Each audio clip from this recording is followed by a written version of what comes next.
എല്ലാവരും ഹാപ്പിയാണെന്ന് വിചാരിക്കുന്നു. നിങ്ങൾക്ക് ആർക്കെങ്കിലും ബോൾഡായി മാറണമെന്ന് ആഗ്രഹമുണ്ടോ? അതായത് സ്ട്രോങ് ആയി മാറണം, സ്ട്രോങ് ആയിട്ടുള്ളൊരു വ്യക്തിത്വത്തിന് ഉടമയായി മാറണമെന്ന് ആഗ്രഹമുണ്ടെങ്കിൽ ഈ ക്ലാസ് ശരിക്കും ശ്രദ്ധിച്ച് കേൾക്കുക. മാനിഫെസ്റ്റേഷൻ്റെ 5ാമത്തെ വീഡിയോ ആണത്, 5ാമത്തെ ക്ലാസ്സാണത്. നമ്മുടെ ജീവിതത്തിൽ ഒരുപാട് സ്ട്രഗിളിങ്സ്, കഠിനമായിട്ടുള്ള യാതനകൾ, ദുഃഖങ്ങൾ, നിരാശകൾ ഇതെല്ലാം വരുമ്പോഴാണ് നമ്മൾ ബോൾഡായി മാറുന്നത്. ബോൾഡായിട്ടുള്ള ആളുകളെ കാണുമ്പോൾ നമ്മൾ വിചാരിക്കും എനിക്കും അതുപോലെയാകണം, എല്ലാ ജീവിത യാഥാർത്ഥ്യങ്ങളെയും നേരിടണം എന്നെല്ലാം വിചാരിക്കും. അപ്പോൾ ബോൾഡായി മാറണമെങ്കിൽ നമ്മുടെ ജീവിതത്തിൽ ചില സാഹചര്യങ്ങൾ കടന്നു വരണം. അതായത് ഒറ്റപ്പെടൽ, നമ്മുടെ ഫ്രണ്ട്സ് പോലും അല്ലെങ്കിൽ ഫാമിലി പോലും പാരൻസ് പോലും നമ്മളെ കൈയൊഴിഞ്ഞ ഒരു സന്ദർഭം വരുമ്പോഴാണ് സെൽഫ് സഫിഷ്യൻസി എന്നതിനെപ്പറ്റി ചിന്തിക്കുന്നതും ഒറ്റയ്ക്ക് പോരാടാൻ നമ്മൾ തീരുമാനിക്കുന്നതും.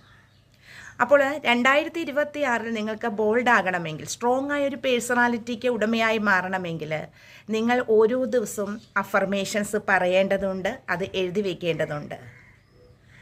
2026 ബോൾഡായിട്ടുള്ളൊരു പേഴ്സണായി അല്ലെങ്കിൽ സ്ട്രോങ് ആയ ഒരു വ്യക്തിത്വത്തിന് ഉടമയായി എന്നെ മാറ്റിയതിന് നന്ദി യൂണിവേഴ്സ് എന്ന് നിങ്ങൾ എഴുതി വയ്ക്കുക. അതുപോലെ തന്നെ ഓരോ അഫർമേഷൻസും പറയുമ്പോൾ നിങ്ങൾ നല്ല ഗ്രാറ്റിറ്റ്യൂഡോടുകൂടി വേണം പറയാൻ, നന്ദി പ്രകാശിപ്പിച്ചുകൊണ്ട് വേണം പറയാൻ.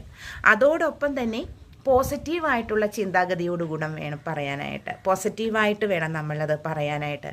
പോസിറ്റീവായിട്ട് ഗ്രാറ്റിറ്റ്യൂഡ് സമർപ്പിച്ചുകൊണ്ട് യൂണിവേഴ്സിനോട് പറയുക, എന്നെ സ്ട്രോങ് ആയിട്ടുള്ളൊരു വ്യക്തിത്വത്തിന് ഉടമയാക്കി മാറ്റിയതിന് നന്ദി യൂണിവേഴ്സ്, നന്ദി നന്ദി നന്ദി എന്നിങ്ങനെ ജേണൽ എഴുതുക.